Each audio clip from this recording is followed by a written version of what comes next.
NGT is nasogastric tube feeding. So, na-ay tube ato ang patient. So, feeding through tube.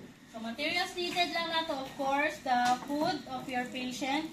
So, pag NGT ang ato ang patient, so, ang iyahang food, ana, is liquid na. No, wala na tong dry, sudan. So, masulod ba siya dili sa ato ang tube? So, fluid tanan ang pagkaon ni patient. So, we have the food. Kung naa siya medicine, so we will include the medicine. We will prepare also, no? Prepare natin na iyang medicine. Then, kung ang iyang medicine is ang naka-prescribe or naka-order is katong tablet, so ato jud na siyang i-crush out, no? Then, butang gamay tubig para at least ma-dissolve itong tablet type na medicine na i-prescribe. Then, we have the asepto syringe. Then, we have the bulb. So, diri mag-agi ang ato ang food. Then, kaning tube, usually, pag-receive nimo kay patient, pag NGT, so, naka-attach na dyan ni. Naka-insert na ni siya. So, dili kita ang mag-insert ani. The nurse and the doctor ang mag-insert sa yahang tube. Kay sterile technique, magod ni siya. Okay? Then, we have the stethoscope to check the location sa ato ang tube kung properly inserted ba siya. So, para makabalo lang ta, no, kung unsa jud kataas ang gina-insert sa ato ang patient. So, kaning ato ang tube, NG tube or nasogastric tube. So, ang tip ana niya, i-level na siya sa nose tip pod ni patient. So, from nose tip down to earlobe, under sa iyahang ears.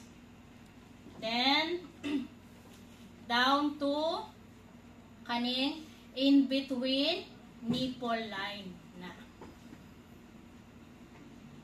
So, approximately or so, initial jud ang iyahang insertion antod sa 50 na. So, ingani kataas ang musulod kay patient, no? Pag once ma-dislodge na siya, so reinsert na pod. So, problema kay patient. So, dapat bantay ta na dili na ma-dislodge ang iyahang tube. Okay? So, let's start with NGT feeding. So, again, wash hands. Then, reposition the bed. No? Kailangan elevated. Kaya kung magpakaon ganito kay patient, normally, wala man siguro mukhaon na higda, no? No? So, pag nakahigda or naka-flat on bed yung patient, so it can lead to choking and aspiration. So, kailangan position dyan natin yung patient. Naka-high Fowler's position or semi-sitting position. Okay? So, unahon na to ang foot part o raise. So, elevate the foot part. Nganong foot part man ang una i-elevate para pag-raise sa iyang head part, dili siya mag-slide down, no? Kaya kung unahon magud nato ang head part, so nagdaus-us na inyong patient. Naabot na sa ubos. Ilan ka degrees na? At least 15 to 30 degree, no? High. Then ang head part,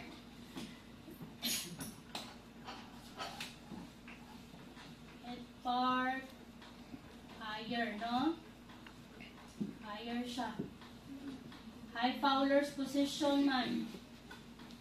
Naka semi-sitting position. Ay, hindi mahulog at ang patient.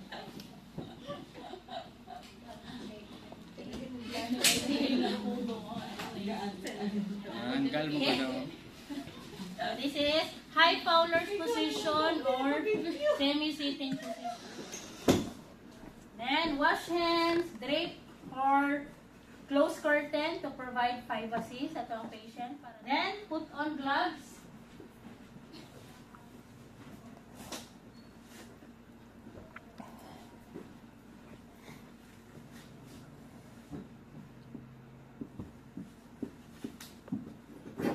So again, materials needed. We have the asepto syringe with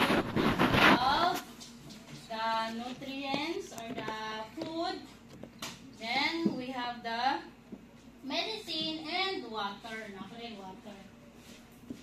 Assuming mo niya itong water. Then the stethoscope and the towel. No, to protect the garments.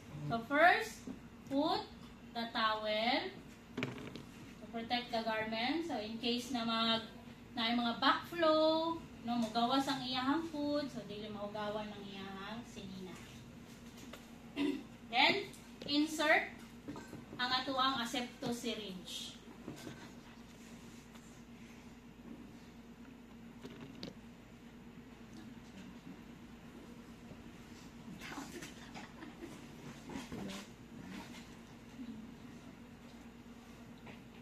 So, ang principle naman nato ang bantayan din ha is dapat walay magsulod na hangin sa iyahang tube. So, i-kink na to or i-fold ang tube. Fold tube, then open ang cover. Then, butang ang asepto syringe. So, since na-secure na, naput na ang asepto syringe, so pwede na nato i-release ang tube. Okay? So, once done, put on stethoscope. No, purpose nga nung natay stethoscope is to check the location of our tube. Kung na ba siya properly placed sa stomach ni patient. Then check. Then, there siya sa may banda. Then, instill air. Then, pag once magtingog ang stomach ni patient, so, unsa ang sound na to ang madunggan is kanang wheezing sound. Kung sa Bisaya pa, nagdaguok iyahang tiyan. So, meaning, ready for feeding na si patient. Pero pag wala tayo madungog na sound, it's either full pa si patient or na misplaced or na dislodged ang iyahang kaning tube. Okay? So, hinay-hinay instill air. Then, pag once madungog na nato ang wheezing sound, so hinay-hinay po release. Kaya basig na ay mag-backflow na food. So, at least makontrol na to. So, hinay-hinay release. So, pag once ma-observe na wala siya'y nag-backflow na food, so we will proceed sa feeding. So, in case, pag hinay-hinay release sa bulb, na siya'y backflow of food. Pero, ang backflow sa iyang food is 40 ml. No? So, kung na'y backflow of food, 40 ml, so proceed gihapon ang feeding. Pero, pag mag-more than na gani na, mag-60 na, until mag-overflowing na ang iyang food, so stop feeding. Meaning, wala pa man na-absorb ang previous feeding. No? So, don't overfeed the patient. Kaya mao gyapon na ma-aspirate na inyo ang patient kung masubrahan og feed. So, again, na siya backflow 40 cc or 40 ml. So, unsa atong buhaton sa iyahang nag-backflow na food? Yes, ibalik. Yes, ibalik jud na siya. Kay mao man ang needed nutrients ni patient. Pag once man god i-discharge na to or discard na to ang iyahang food na nag-backflow, so unbalance na po ang iyahang nutrition. Kaya nga itanggalan mo na to. No? So, once na siya mag-backflow, pag 40 pa, 40 lang, 40 cc, so return. No? Pero pag mag-more than na 60 ml, so, stop the feeding, then report it. Kung anong wala, proceed ang feeding. Kaya nga over man. No? More than 50 man or more than 60 ml man ang nag-backflow na food. No? Ayun.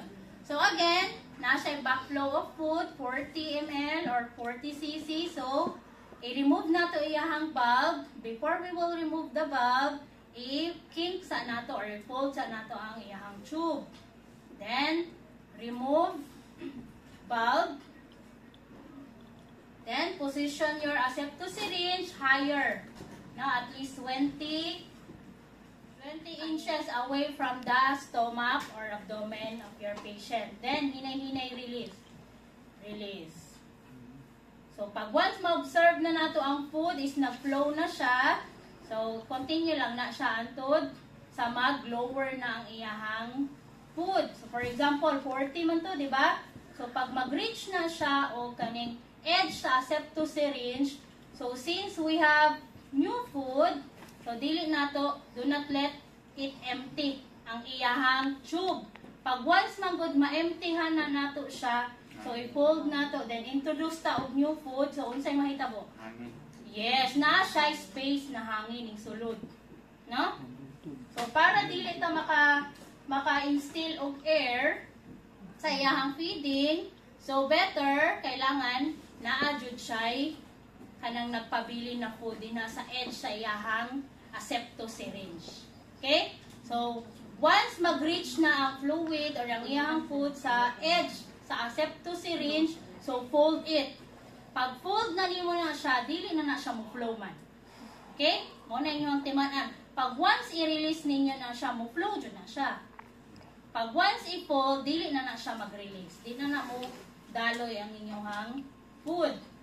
So, introduce the new food. So, at least 50 lang, no? 50 or 60, mo man lang ng kaning kuan sa to ang capacity sa to ang septosyringe. Usually ang septosyringe kaning dako-dako pa ani, no? In reality. So 50, at least 50 cc of food. Then by law of gravity, i-higher gihapon nato ang septosyringe para mag-flow ang food kay kung inani pud kagamay, kamubo ang ato ang kuan, ato ang distance sa ato ang septosyringe. So hinay, ugma pang mahuman ang feeding. No? Ugma pang mahuman. So at least man lang higher than, no? Dili pud sobra kataas, nagdali, no? So, pag inani kataas, unsay mahitabo sa inyong patient? Kung naay mga unusuality dili na nato siya mabantayan, no? So para ma-control nato ang pagsulod sa food, so lang, at least eye level lang sa septosyringe, no? Dili pwede isaka kay paspas mapugod na yang flow, no? Na at least eye level lang para makontrol ang flow sa iyahang food. So again, do not let it empty. So once mag-reach siya din sa ato ang septosyringe, then food, then introduce another new food. So ingon na lang process, no? Balik-balik. Na then release na food para mag-flow ang food, then fold na food para mag-stop ang flow, then new food. So usually man good, depende na sa doctor's order na ayuban ang food is 200 ml ang ato ang i-give sa atong patient or 100 ml depende sa needed nutrients sa ato ang patient. Okay? So assuming 100 ml ang prescribed food ni patient. So since nakahatag na tag 50, so release, then fold, then another set of 50 last feeding na ni. So release. Then, since naman tayo medicine, so, unsay mahitabo? Na ay medicine? I-empty or dili empty? Dili gihapon i-empty, no? Pabilin gihapon, edge sa septosyringe, then fold, then your medicine. Medicine, then flow na pod. Karon. So, okay na ang nag-flow na iyang medicine. Napamatay water. Empty or magstay? Magstay. So, ingunani, ang fluid man god or ang water is ang purpose niya is to flush out. Flush out man, so, unsay mahitabo? Empty. Yes, pag apot sa medicine, i-empty jud na siya. No? Then fold. Then water.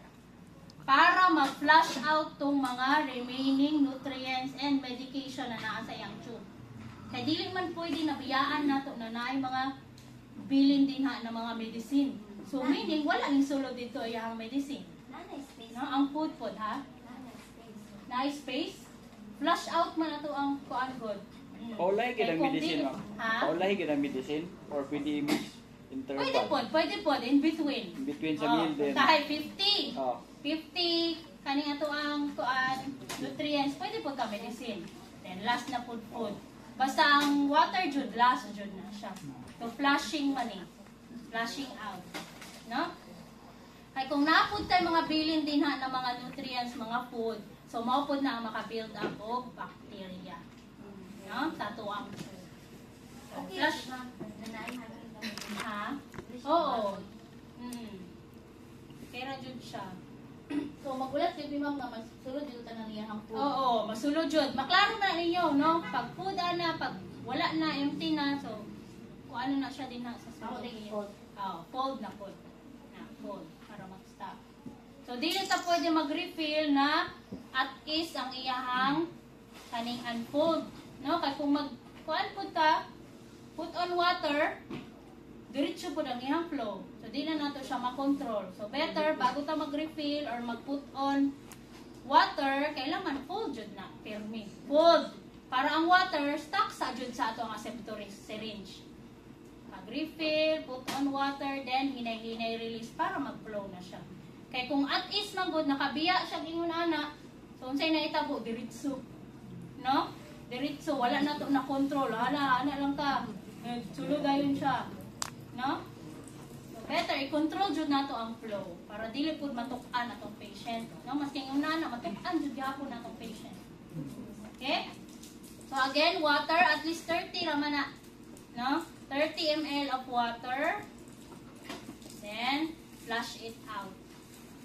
Na ba chance musuka na siya mo siyang mouth? Yes, naa jud. Musuka. Labi na pagingon ana pagka na ganing kanang pag-check na to, wala lagi sound. So, na-dislocate ang tube, naabot sa lungs. And then apoy uban full pa tapos gi-feed mo na nagsuka ang patient. Mo na bantay jud ta sa flow. Ato yung obserbaran si patient. Mo na i-control jud nato ang flow sa food. Okay? So once done, fold gihapon, then remove aseptic syringe, then cover, then set aside. Okay? So either there is a chest or there is a iyahang head part.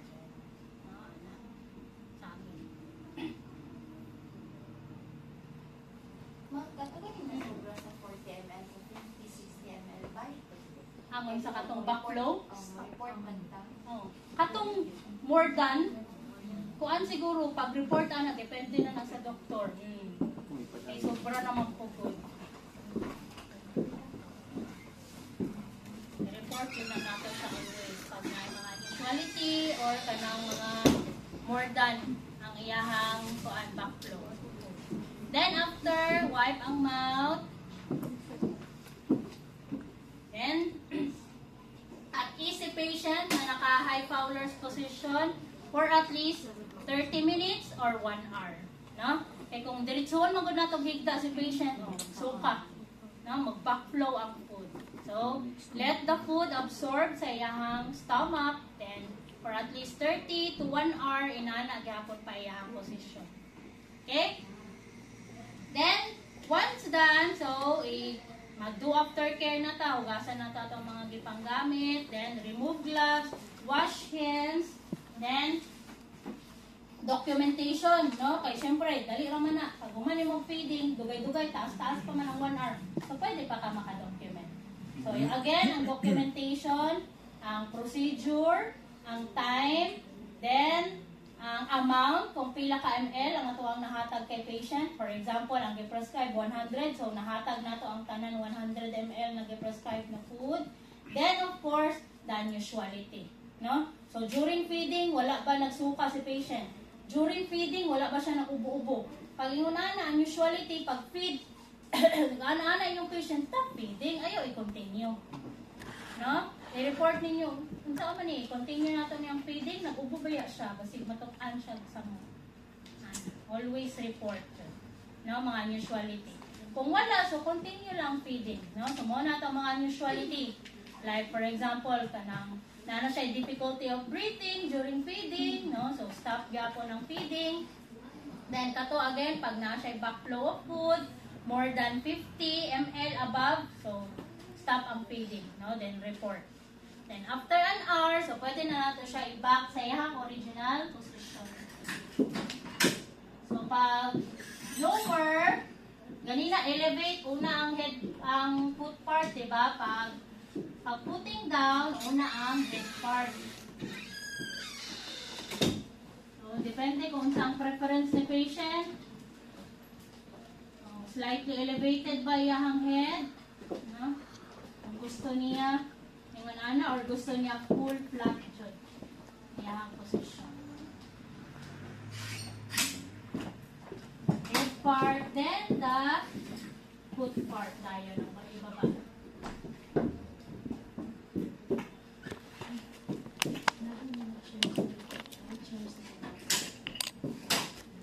Okay? So, we're done with feeding. So, any questions sa feeding? Klaro? Si NGT feeding?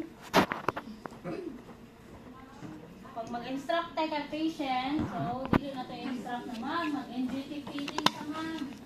No? So, ma'am, mag-feed ko ma'am, using the tube, simplify ang instruction kay patient. Okay? Then, after feeding, of course, mag-oral care na. No?